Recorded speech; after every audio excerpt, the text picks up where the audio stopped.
எபேசியர் 3ஆம் அதிகாரம் 21ஆம் வசனம். சபையிலே கிறிஸ்து இயேசுவின் மூலமாய் தலைமுறை தலைமுறைக்கும் சதா காலங்களிலும் மகிமை உண்டாவதாக. ஆமென். அல்லேலூயா. கவனிங்க, ஒரு மனுஷனுக்கு இந்த உலகத்தில் இருக்கிற சாதாரண மனிதர்களுக்கு தோன்றுகிற ஒரு காரியம் என்னன்னா, நம்ம கடவுளை எப்பவுமே துதிச்சிட்டே இருக்கணும்னு நமக்கு இல்ல, அந்நிய தேசத்தார்களுக்கு, அந்நிய புத்திரர்களுக்கு, அந்நிய மனிதர்களுக்கு அந்த ஆர்வம் இருக்கும் போது எபேசியர் 3ஆம் அதிகாரம் 21ஆம் வசனம் சொல்கிறது, சபையிலே கிறிஸ்து இயேசுவின் மூலமாய் தலைமுறை தலைமுறைக்கும் சதா காலங்களிலும் மகிமை உண்டாவதாக. அல்லேலூயா. அன்பான தேவ பிள்ளைகளே, சபை என்பது அநேகருக்கு அப்படியே பழசா போச்சு, பழகி போனதுனால அது மேல ஒரு விருப்பம் வர மாட்டேங்குது, அது மேல ஒரு பற்று வர மாட்டேங்குது, அது மேல ஒரு ஆசை வர மாட்டேங்குது. அதானே, நம்ம தான் அடிக்கடி போற சபையாச்சே, கொஞ்சம் லேட்டா போனா என்ன, இன்னைக்கு போராட்டி இருந்தா என்ன, இன்னைக்கு நம்ம வீட்லயே வேலை செஞ்சுட்டு இருந்தா என்ன இல்ல. கவனிச்சு பாருங்களேன், ஒருத்தர் சைக்கிள் சின்ன பிள்ளைங்க ஆரம்பத்துல கத்துக்கும் போது என்ன ஆசையா ஓட்டுவாங்க, விழுந்தாலும் ஓட்டுவாங்க, அடிக்கடி ஓட்டுவாங்க. ஆனா நல்லா தெரிஞ்சிட்ட பிறகு சைக்கிள் எங்க இருக்கோ அவங்க இருக்கவங்க எங்க இருக்கான்னு தெரியாது. பைக் எடுத்துக்கோங்க, அதே மாதிரி கார் எடுத்துக்கோங்க, போன் எடுத்துக்கோங்க இல்ல. ஆனா இன்னைக்கு இருக்கிற காலத்துல போனை விடவே மாட்டாங்களே. போனை பிடிச்சா வைக்கிறதே இல்ல, சாப்பிட மறந்துடுறான் மனுஷன், சொந்த பந்தத்தை மறந்துடுறான், யார் வராங்க போறாங்கன்னு தெரிய மாட்டேங்குது. இன்னும் சில வீடுகள்லாம் நியூஸ்ல பாக்குறோம், சீரியலை பார்த்து பார்த்து பார்த்து திருட வந்து திருடிட்டு போறது கூட தெரியாம சீரியலை பாக்குற ஜனங்க இருக்கிறாங்க. ஆனா தேவ பிள்ளைகளே, ஆண்டவருடைய வார்த்தை உங்களுக்கும் எனக்கும் தேவன் பேசுகிற ஒரு வார்த்தை என்ன தெரியுமா? பவுல் அழகாய் சொல்கிறார், சதா காலங்களிலும் சபையிலே தேவனுக்கு மகிமை உண்டாயிருப்பதாக. அல்லேலூயா. என் அன்பிற்குரிய தேவ பிள்ளைகளே, ஆண்டவர் உங்களையும் என்னையும் ஆண்டவரை ஏன் தெரிந்து கொண்டிருக்கிறார் என்றால், சபையில வந்து சபையில உயிர்த்தெழுந்த ஆண்டவரை ஆராதிக்கும்படியாக, அவரை உயர்த்தும்படியாக, அவருக்கு நம் மூலமாய் மகிமையை செலுத்தும்படியாக ஆண்டவர் நம்மை கொண்டு வந்திருக்கிறார். அல்லேலூயா. பாருங்க, சபை என்பது என்ன? நல்ல ட்ரெஸ் போட்டு மேக்கப் பண்ணிட்டு வருது சபையா? நல்ல பெரிய பெரிய பில்டிங், நல்ல ஏசி, நல்ல சேர்ல உட்கார்ந்துட்டு நல்ல அப்படியே மியூசிக் எல்லாம் வந்து அப்படியே வச்சு வாசிக்கிறது, அது சபையா? இல்ல. சபை என்பது என்ன தெரியுமா? கிறிஸ்துவினுடைய சரீரம். சொல்லுங்க, கிறிஸ்துவினுடைய சரீரம். அப்போ கவனிங்க, இயேசு கிறிஸ்து அவருடைய ரத்தத்தை நமக்காக இந்த பூமியில கொடுத்து, சிலுவையில ரத்தத்தை சிந்தி தன்னுடைய சரீரத்தை நமக்காக ஒப்பு கொடுத்தார். அவருடைய சரீரம் ஈட்டினால் குத்தப்பட்டது, கிழிக்கப்பட்டது, ஆணிகளால் கடாவப்பட்டது, கால்களில் ஆணியை அடித்தார்கள், முட்கிரீடம் தலையில சுட்டினார்கள். இப்படி முழு சித்திரவதையும், முழு உபத்திரவத்தையும், முழு வேதனையும், அவமானங்களையும், கஷ்டங்களையும், பாடுகளையும் உங்களையும் என்னையும் மீட்கும்படியாக இயேசு சிலுவையிலே அடிக்கப்பட்டார். கைகளை வைத்து சொல்லுங்க பார்க்கலாம். அல்லேலூயா. அன்பான தேவ பிள்ளைகளே, உங்களுடைய என்னுடைய பாவங்களை, சாபங்களை, வியாதிகளை போக்கும்படியாக இயேசு கிறிஸ்து சிலுவையிலே தன்னுடைய சரீரத்தை, உயிரை நமக்காக கொடுத்தார். அவர் என்றைக்கு ரத்தம் சிந்தினாரோ, என்றைக்கு அவர் உயிரை நமக்காக கொடுத்தாரோ, அதுதான் சபையாக மாறினது. அல்லேலூயா. அந்த உயிர்த்தெழுந்த ஆண்டவரை உயர்த்துகிறதுக்கு, ஆராதிக்கிறதுக்கு, அவரை போல நீங்களும் நானும் மாறுவதற்கு, அவரை போல ஊழியம் செய்வதற்கு, அவரை போல மற்றவர்களுக்கு மாதிரியா இருப்பதற்கு கர்த்தர் உங்களையும் என்னை கர்த்தர் வைத்திருக்கிறார். கையில வைத்து ஒரு அல்லேலூயா சொல்லுங்க. என் அன்பிற்குரிய தேவ பிள்ளைகளே, ஆகவே நம்முடைய திருச்சபைகள்ல வரும்போது உற்சாகத்தோடு வர வேண்டும், இரண்டாம் வெறுப்போடு வரக்கூடாது. ஐயோ பாஸ்டர் பார்த்த முகம் தானே இல்ல. ஒரு பாஸ்டர் சொன்னார், செம்பாக்கம் ஒரு ஏரி இருக்குல்ல சென்னை பக்கத்துல, அந்த ஏரி ஒரு வாட்டி திறந்து விட்டுட்டாங்க, எங்க சென்னை எல்லாம் மூழ்கி போச்சு. எல்லா கோடீஸ்வரன் லக்ஸரியா வாழ்ந்தவன், பெரிய பெரிய அரண்மனையில வாழ்ந்தவெல்லாம் தெருவுக்கு வந்துட்டான். அந்த மழை வெள்ள தண்ணியில எல்லாமே அழுகி போயிடுச்சு. கோடீஸ்வரன் எல்லாம் தெருவுக்கு வந்துட்டான். சாப்பாடு கிடைக்கல, கஷ்டப்பட்டாங்க. அந்த மாதிரி சூழ்நிலை எல்லா தண்ணி வற்றின பிறகு ஃப்ரிட்ஜ் ஓடல, மிக்ஸி ஓடல, வாஷிங் மிஷின் ஓடல, எலக்ட்ரானிக் பொருள் எல்லாமே காலி, எல்லாமே குப்பை தொட்டில போட்டாங்க. என்னடா வாழ்க்கை இல்ல? இன்னைக்கு நமக்கு என்ன தோணுதுன்னா, நம்ம பார்த்த முகங்களே பார்த்து பார்த்து ஒரு பழசா போயிடுச்சு இல்ல, அப்படியே அது மேல ஒரு விருப்பமே இல்ல இல்ல, பழகி போன ஒன்றாகி விட்டது. அதனால பெருசா தெரியல. இது இயேசுநாதரே வந்து திடீர்னு நின்று உங்களோட பேசுறாங்கன்னா அட போய் ஓரமா உட்கார்ந்துருவாங்க போல இல்ல. ஏன்னா அந்த அளவுக்கு இருதயத்துல மன கவலைகளும் சஞ்சலமும் தவிப்பும் பாரமும் எதிர்பார்ப்பும் தேவைகளோட மனுஷன் உயிரோட கனமா நடந்துட்டு இருக்கான். ஒரு உண்மையான ஒரு விடுதலை இல்லாம, ரட்சிப்பு இல்லாம, சந்தோஷம் இல்லாம, ஆசீர்வாதம் இல்லாம, ஏதோ பேருக்கு பாஸ்டர் சொல்ற கையை தட்டு, அப்பதான் கையை தட்டுவோம், வாயத்தோட அப்பதான் வாயத்தோம். நம்ம இந்தியாவில தான் இந்த மாதிரி பிச்சை எடுத்து ஆராதிக்கிற ஒரு கூட்டம் இருக்கு. வேற எதுவுமே யாருமே இது பண்றது இல்ல. நீங்க அந்நிய மக்களை பாருங்களேன், அவன் செப்புள் இல்லாம நடந்து பக்தியா போறான்.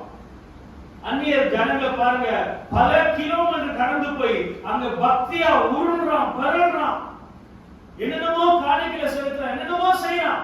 பாருங்க, அந்த சாதாரண மனிதர்களுக்கு இருக்கிற அந்த பக்தி இன்னைக்கு உயிரோடு இருக்கிற இயேசு கிறிஸ்துவை ஆராதிக்கிற ஜனங்களுக்கு இல்லாம போயிடுச்சு. ஒரு வேதனையான ஒரு காரணம் என்ன? பழசா போயிடுச்சு, பழகி போயிடுச்சு. வாரம் தானே கூடுறோம், வாரம் தானே சத்தத்தை கேட்கிறோம், என்னத்தை கண்டுட்டோம், என்னத்தை பார்த்துட்டோம். நான் இவ்வளவு நாள் ஜெபம் பண்றேன், என் வாழ்க்கையில இப்படி ஒரு அற்புதம் வரவே மாட்டேங்குது. ஒரு ஆண்டவர் மேல முறுமுறுப்பு, வெறுப்பு. அன்பான தேவ பிள்ளைகளே, பைபிள்ல பாக்குறோம், இல்லாத இடத்துல கர்த்தர் இருளை போல ஆண்டவர் மாற்றுகிறவரா இருக்கிறார். அல்லேலூயா. பாருங்க, யார் இஸ்ரவேல் ஜனங்க முறுமுறுக்கிற வரைக்கும் ஆண்டவர் அவங்களுக்கு அவங்க மேல ஒரு பிரியமே இல்ல. இன்னைக்கும் அதுதான் நடந்துட்டு இருக்கு. இன்னைக்கும் யாரு முறுமுறுக்கிற வாழ்க்கை நம்ம வாழ்க்கையில இருக்கவே கூடாது. பாஸ்டர் மேல ஒரு முறுக்கு, விசுவாசிக்கு மேல ஒரு முறுமுறுப்பு இல்ல, ஏரியால மேல, நம்ம வேலை செய்யறதுல பிள்ளைங்க மேல ஒரு முறுமுறுப்பு, இப்படிப்பட்ட காரியங்கள்லாம் நம்ம வாழ்க்கையில இருந்தது. ஆனால் ஆண்டவருடைய ஆசீர்வாதங்கள் பெற்றுக்கொள்வதற்கு தடையாக மாறிவிடும். அல்லேலூயா. ஆண்டவர் முறுமுறுக்குள்ள பார்ப்பதில்ல, புன்முறுவலோடு இன்முகத்தோடு துதிக்கிறவர்கள் தான் கர்த்தர் பார்க்கிறார். கைகளை வைத்து ஒரு அலையில சொல்லுங்க. ஆகவே அன்பிற்குரிய தேவ பிள்ளைகளே, வேதம் சொல்லுகிறது, 1 தீமோத்தேயு 3ஆம் அதிகாரம் 16ஆம் வசனத்தை வாசிக்கலாம். 1 தீமோத்தேயு 3ஆம் அதிகாரம் 16ஆம் வசனம் வாசிங்க, எடுத்தவங்க. 1 தீமோத்தேயு 3ஆம் அதிகாரம் 16ஆம் வசனத்தை வாசிக்கும்படியா கேட்கிறேன். அன்றையும் தேவ பக்திக்குரிய ரகசியமானது யாவரும் ஒப்புக்கொள்கிறபடியே மகா மேன்மையுள்ளது. தேவன் மாம்சத்திலே வெளிப்பட்டார், ஆவியிலே நீதி உள்ளவர் என்று விளங்கப்பட்டார், தேவ தூதர்களால் காணப்பட்டார், புறஜாதிகளிடத்தில் பிரசங்கிக்கப்பட்டார், உலகத்திலே விசுவாசிக்கப்பட்டார், மகிமையிலே ஏறெடுத்துக் கொள்ளப்பட்டார். கைகளை உயர்த்தி ஒரு அல்லேலூயா சொல்லுங்க பார்க்கலாம். அல்லேலூயா. அன்பிற்குரிய பிள்ளைகளே, தேவ பக்தி என்பது கிறிஸ்தவர்களுக்கு அவசியமான ஒரு காரியம். பக்தியா இருக்கணும். உலகத்தான் பொய் சொல்றான், கிறிஸ்தவனும் பொய் சொல்றான்னா அதுல ஒரு டிஃபரண்ட் இருக்காது. ஆண்டவரை ஏற்றுக்கிட்டு பிரயோஜனம் இருக்காது. உலகத்தான் திருடுறான், நம்மாலும் திருடுறாங்க அப்படின்னா ஒரு வித்தியாசம் இருக்காது. இயேசுவை ஏற்றுக்கிட்டு சொல்றதுக்கு அர்த்தமே இருக்காது. அவன் உலகத்தின் போல போறான், பேசுறான், செய்யறான், உழைக்கிறான், நம்மளும் அப்படியே போயிட்டு இருந்தனா ஒரு வித்தியாசம் இருக்காது. நாம் வேலை செய்யற இடத்துல இருந்தாலும் சரி, ஸ்கூலா இருந்தாலும் சரி, காலேஜா இருந்தாலும் சரி, எங்க இருந்தாலும் சரி, வீட்டுல இருந்தாலும் சரி, தேவனுடைய பிள்ளைகள் என்கிற சொல்லுகிற அளவுக்கு நாம் பக்தியாய் வாழ வேண்டும் என்று என்று சொல்லி வேதம் நமக்கு கற்றுக் கொடுக்கிறது. ஹல்லேலூயா. இங்க பார்க்கிறோம், தேவ பக்திக்குரிய ரகசியமானது யாவரும் ஒப்புக்கொள்கிறபடியே மகா மேன்மை உள்ளது. பக்தி என்பது ரொம்ப ரொம்ப முக்கியங்க. ரொம்ப முக்கியம். ஒரு மனுஷன் 2 நாள்ல வாசித்த நியூஸ் நீ கூட பார்த்துக்கலாம், டிவில எல்லாம் போட்டாங்க. சில நாட்களுக்கு மாதங்களுக்கு முன்பதாக நாய் ஒருத்தரை கடிச்சிச்சு. ஆனா சில மாசங்களுக்கு பிறகு பாத்தீங்கன்னா அவனும் நாய் மாதிரியே கத்த ஆரம்பிச்சிட்டான், அவனும் நாய் மாதிரியே ஊழையிட ஆரம்பிச்சிட்டான். கடைசியில பார்த்தா அவன் செத்தே போயிட்டான். நல்லா கவனிங்க, ஒரு நாய் கடிச்சா ஒரு மனுஷனுடைய வாழ்க்கையே மாறுது. அதே போலதான் இன்னைக்கு இவங்களை ஃபாலோ பண்ணி அவங்கள ஃபாலோ பண்ணா அதுதான் ஒரு மனுஷனுக்குள்ள வரும். சேர்த்து கொண்டு வந்தார். அன்பான தேவ பிள்ளைகளே, சபையில பாருங்க, நீங்களும் நானும் இந்த சபை இந்த அதிகாரத்தில் சொல்லப்பட்டிருக்கு 42ஆம் வசனத்திலிருந்து, அவர்கள் அப்போஸ்தலருடைய உபதேசத்திலும் அந்யோன்யத்திலும் அப்பம் பிட்டுதலிலும் ஜெபம் பண்ணுதலிலும் உறுதியாய் தரித்திருந்தார்கள். சபை எப்படி இருக்கணும்ன்றதுக்கு இது ஒரு அடையாளமாக ஆண்டவர் நமக்கு கொடுத்திருக்கிறார். அவங்க எப்படி இருந்தாங்க சபையில? அவங்க அந்யோன்யம், ஐக்கியமா இருக்கணும். பிரிவினை கொடுக்கிறது பிசாசு. குடும்பத்தை பிரிக்க நினைக்கிறவன் பிசாசு. பிசாசு புகுந்தாதான் வீட்டை விட்டு போறேன்னு சொல்லுவாங்க. தேவன் இணைக்கிறவர். தேவன் சமாதானத்தை கொடுக்கும்படியா வந்தார். தேவன் நல்லா இருக்கிற குடும்பத்தை பிரிக்க மாட்டார். மனுஷன் தான் பிரிப்பான், சத்துரு தான் பிரிப்பான். இங்க பார்க்கிறோம், அந்யோன்யம், ஒரு ஐக்கியம் இருக்கணும். இல்ல, ஒரு சபை என்பது ஒரு ஐக்கியம். நான் சில இடங்கள்ல பார்ப்பேன், அவன் பாவம் செய்யறவனா இருப்பான், விபச்சாரக்காரனா இருப்பான், குடிகாரனா இருப்பான், அக்கிரமம் செய்யறவனா இருப்பான், அநியாயம் பண்றவனா இருப்பான், ஊழல் பண்றவனா இருப்பான். ஆனா அவங்களுடைய காரியம் வரும்போது ஒற்றுமையா கூடிடுவாங்க. அல்லேலூயா. பாருங்க, இன்னைக்கு தேவனுடைய பிள்ளைகளாகிய நமக்கு அதே போல ஒரு ஐக்கியம் மிக மிக அவசியம். இணைந்து ஜெபிக்கிறவா ஒரு ஐக்கியப்படணும், இணைந்து ஊழியம் செய்யறவா ஐக்கியப்படணும், இணைந்து கர்த்தருடைய ராஜ்யத்துக்காக ஓடுகிறதுல ஐக்கியப்படணும், இணைந்து நன்மை செய்யறதுல ஐக்கியப்படணும். ரலிலே சொல்லுங்க பார்க்கலாம். இரண்டாவது பாத்தீங்கன்னா, அப்பம் பிட்டுதல். திருவிருந்தில் அட்டெண்ட் பண்ணணும். இந்த திருவிருந்தில் அட்டெண்ட் பண்ணும்போது பாருங்க, ஜீவனை கர்த்தர் நமக்கு தருகிறார். நானே ஜீவப்பம். இல்ல, என்னை புசிக்கிறவன், என்னை விசுவாசிக்கிறவன் மரித்தாலும் பிழைப்பான். அல்லேலூயா. என்னை புசிக்கிறவன் ஒரு காலம் பசியடைய மாட்டான், என்னை பானம் பண்ணுகிறவன் ஒரு காலம் தாகம் அடைய மாட்டான் என்று வேதம் சொல்லுது. அவரை விசுவாசிக்கணும், அவரை நேசிக்கணும், அவருடைய வார்த்தையை கேட்கணும், அவருடைய சத்தியத்துல நடக்கணும். அல்லேலூயா. அன்பான தேவ பிள்ளைகளே, இந்த அப்பம் பிட்டுதலை நம்ம விடக்கூடாது. அல்லேலூயா. அது ஒரு ஐக்கியம். தேவனுடைய சிலுவை பாடுகிற அவருடைய மரணத்தை நாம் நினைவு கூறுகிறோம் என்று அது மூலமா நமக்கு ஆண்டவர் தெரிவிக்கிறதை பார்க்கிறோம். மூன்றாவது, ஜெபம் பண்றதுல உறுதியா இருக்கிறார். அல்லேலூயா. ஆமா, ஜெபம் பண்றதுல எப்படி இருந்தாங்க? உறுதியா இருந்தாங்க. நீங்க நிறைய பேரு ஞாயிற்றுக்கிழமை மட்டும் தான் ஜெபிக்கிறாங்க, மற்ற நேரங்கள்ல ஜெபிக்கிறதே கிடையாது. ஃபாஸ்ட் ஜெபம் பண்ணிக்குவார். அப்படியே மாசம் ஃபாஸ்டுக்கு அப்படியே நம்ம சம்பாதிக்கலாம் எடுத்து கொடுக்குற மாதிரியும், அவங்களுக்கு நம்ம எல்லாம் மளிகை சாமான் அவங்களுக்கு வாங்கி கொடுத்து ஃபாஸ்டே நாங்க எல்லாம் செய்யறோம், நீங்க ஜெபம் மட்டும் பண்ணுங்க சொல்ற மாதிரி இருக்குது. அப்படியா? இல்ல. ஆனா ஃபாஸ்டுடைய வேலைன்னா ஜெபம் மட்டும் பண்ணணும். ஆனா நம்ம என்ன பண்ண கூடாது? நம்ம ஜாலியா போறதுதான், வேலைக்கு போறதுதான், டிவி பார்க்கறதுதான், நம்ம இஷ்டத்துக்கு ஊருக்கு போறதுதான், கல்யாணத்துக்கு கச்சேரிக்கு எல்லாருக்கும் என்ன பண்ணலாம்? சுத்த வேண்டியதுதான். அப்படி இல்ல பிரியமானவர்களே, வசனம் சொல்லுகிறது அவர் ஜெபத்துல உறுதியா நிலைத்திருந்தார். அன்பான தேவ பிள்ளைகளே, உங்க குடும்பம் மாறணும்னா உங்க முழங்கால் முழங்கணும். அல்லேலூயா. உங்க வீட்டுக்காரர் மாறணும்னா உங்க முட்டி போட்டு ஜெபம் பண்ணணும். அல்லேலூயா. ஒருத்தர் சொல்றாரு, மூளை சாதிக்காதத முழங்கால் சாதிக்கும். அப்படின்னா என்ன? நம்முடைய பலத்தினால, நம்முடைய திறமைனால, நம்முடைய நேரத்தினால ஒன்னும் வெற்றி பெற முடியாது. நம்ம முழங்கால் படிட்டு தேவனை நோக்கி பார்த்தோம்னா ஆண்டவருடைய அற்புத அடையாளங்களை நம்முடைய வாழ்க்கையில காண முடியும். அல்லேலூயா. அப்போ உறுதியா நம்ம ஜெபத்துல இருக்கணும். கடன் மாறணுமா? ஜெபம் பண்ணணும். கடன் மாறணும்னா சில புத்திசாலிங்க இன்னொரு கடனை வாங்குவாங்க.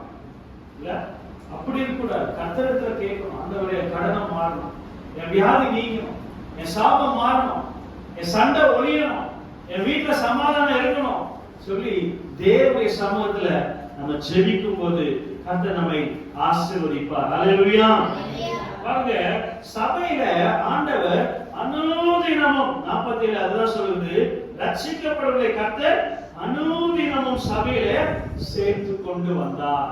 கர்த்தருடைய வேலை என்னன்னா நம்ம வரணும் இல்ல, ஆண்டவர் ரட்சிப்பை கொடுக்கிற தேவனா இருக்கிறார். சபையில வந்து ஆண்டவருடைய முகத்தை பார்க்கணுன்ற வாஞ்சியோட வரணும், ஆண்டவருடைய சத்தத்தை கேட்கணுன்ற எண்ணத்தோட பயபக்தியோட வரணும். ஆண்டவரிடத்துல இன்னைக்கு எனக்கு ஏதாவது அற்புதம் நடக்காதா என்ற விசுவாசத்தோட வரணும்.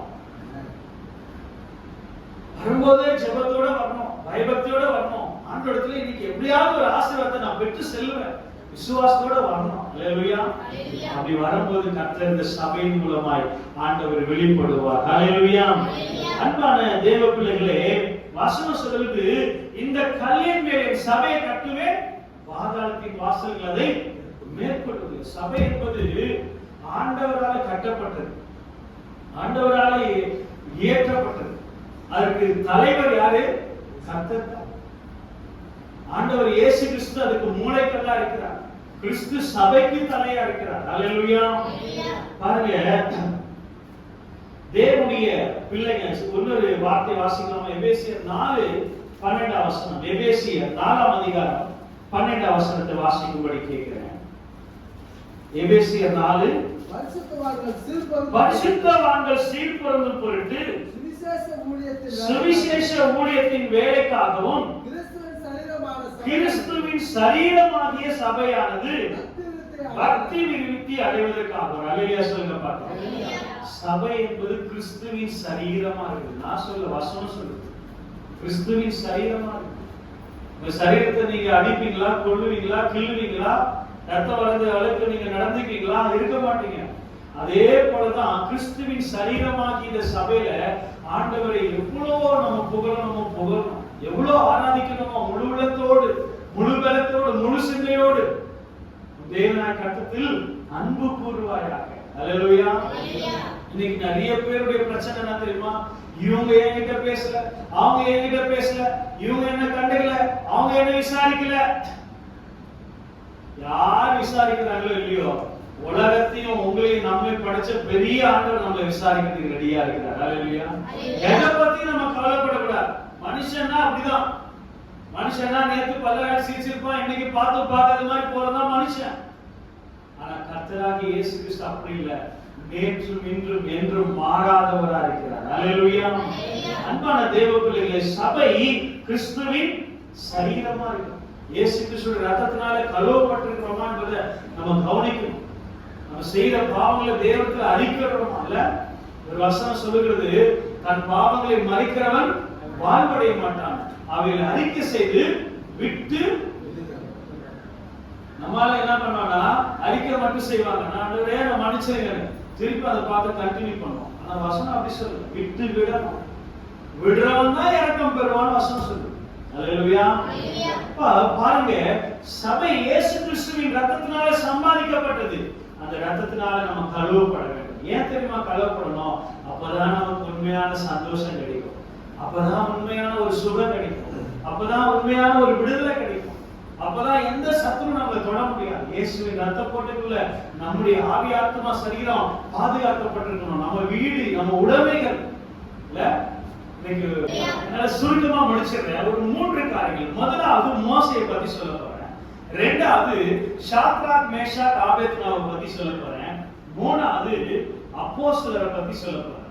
3 பேர்கிட்டயும் நம்ம மிக மிக முக்கியமா நம்ம அவங்க கிட்ட இருந்து நம்ம கத்துக்க வேண்டிய விஷயம் பாருங்க. மோசேயை ஆண்டவர் வனாந்திரத்துக்கு கொண்டு வரும்போது, அவன் ஓடி வரும்போது ஆண்டவர் வனாந்திரத்துல மோசேயை சந்திக்கிறார். எப்படி சந்திக்கிறார்னா, ஒரு செடி அக்கினி பற்றி எரிகிறது. அல்லேலூயா சொல்லுங்க பாருங்க.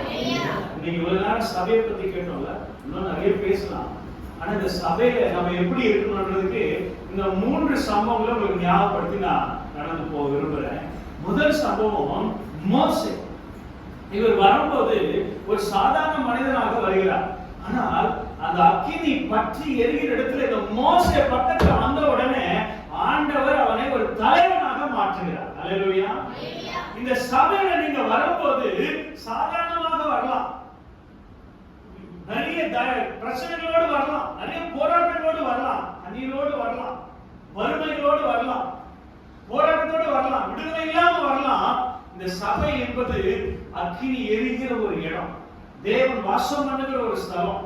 இந்த அக்கினி ஆவியானவர், தேவ பிரசன்னம், தேவ பரிசுத்த ஆவியானவர் இந்த இடத்துல உலாவிக் கொண்டிருக்கிற நேரத்துல நீங்க வரும்போது இந்த ஆவியானவர்களை பற்றி பிடிக்கும் போது உங்களுடைய வாழ்க்கையில் இருக்கிற எல்லா பிரச்சனைகளையும் கர்த்தர் மாற்ற அவர் வல்லவரா இருக்கிறார். அல்லேலூயா. இந்த ஆவியானவர் உங்களுக்குள்ள வரும்போது நீங்க அக்கினியாய் கொழுந்து விட்டு எரிய முடியும். கவனிங்க, சாதாரண மனுஷனா இருந்த மோசே அந்த செடி பக்கத்துல வந்த உடனே நீ நிற்கிற இடம் பரிசுத்த பூமி, தேவதூதன் மூலமா கர்த்தர் பேசுகிறார். அல்லேலூயா. அப்ப கவனிங்க, ஒரு மனிதனுக்கு எப்போ ஒரு தலைவனாகக்கூடிய கிருபைகள், ஆசீர்வாதங்கள், எப்போ ஒரு மனுஷன் குனிஞ்ச வாழ்க்கை நிமிர்ந்து நடக்க முடியும்னா கர்த்தருடைய அக்கினி இருக்கிற இடத்துல வரும்போதுதான், தேவ ஆவியானுடைய பிரசன்னத்துல, ஆவியானுடைய கண்ட்ரோல்ல உங்க ஒப்பு கொடுக்கும் போதுதான். அல்லேலூயா. நம்மளால முடியாத தேவ ஆவியானவரால முடியும். ஆமென் சொல்லுங்க பாருங்க. அப்போ இங்க பாக்குறோம், இந்த மோசே அக்கினி எரிகிற இடத்துல வந்தபோது அவன் சாதாரணமான மனுஷனை ஒரு தலைவனாக மாற்றுகிறார். அல்லேலூயா. இரண்டாவது சம்பவத்தை நான் உங்களுக்கு ஞாபகப்படுத்த விரும்புறேன். அந்த சாத்ராக் மேஷாக் ஆபேத்நேகோ தேவனை, அந்த சிலையை தவிர வேற எதுவுமே வணங்கக்கூடாது அப்படின்னு சொன்ன உடனே இவங்க 3 பேரும் எங்க தூக்கி போட போறாங்க? அக்கினில தான் தூக்கி போட போறாங்க. அல்லேலூயா. அதான் கவனிங்க, அக்கினி இருக்கிற இடத்துல பூச்சிங்களுக்கு, விலங்குகளுக்கு சொல்லுவாங்கல்ல, இரும்பு இருக்கிற இடத்துல எறும்புக்கு என்ன வேலை அப்படின்னுவாங்க. அதே மாதிரி நெருப்பு இருக்கிற இடத்துல பூச்சியோ விலங்குகளோ அண்டிக்குள்ள விருப்பப்படாம விரும்பாது. பயம், ஐயோ புசிக்கிடுமோ, ஐயோ சுட்டுடுமோ, ஐயோ நமக்கு தாங்க முடியாதே இல்ல. அதே போல கவனிங்க, இவங்கள அந்த அக்கினில போடுறாங்க. 3 மடங்கு 7 மடங்கு போட்டுட்டே இருக்கிறாங்க. கவனிங்க, சாதாரணமா ராஜா எல்லாம் என்ன நினைச்சிட்டு இருக்கிறாங்க, சுற்றி இருந்த ஜனங்கள்லாம் இவங்க சாம்பலா மாறிட போறாங்க கொஞ்ச நேரத்துல அப்படின்னு நினைச்சிட்டு இருக்கிறாங்க. அதான் கவனிங்க, இவங்க சாதாரணமா அப்படியே பார்த்துட்டு இருக்கும்போது இவங்க தேவனுடைய இந்த 3 பேருக்குள்ளாக தேவனுடைய அக்கினி ஆவியானவர் உள்ள இருக்கிறார். ராமேஷ் சொல்லுங்க பாருங்க. இந்த அக்கினி ஆவியானவர் உள்ள இருந்த உடனே அந்த அக்கினி இவர்களுக்குள்ள எரிகிற அந்த அக்கினியை ஒன்றுமே பண்ண முடியவில்லை. அல்லேலூயா.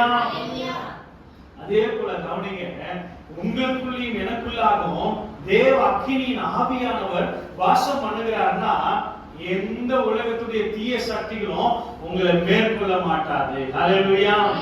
இந்த தேவ ஆவியானவர் பாருங்க, கடைசி நாட்களில் மாம்சமான யாவர் மேலும் என் ஆவியை ஊற்றுவேன் என்று சொல்லுகிறார்.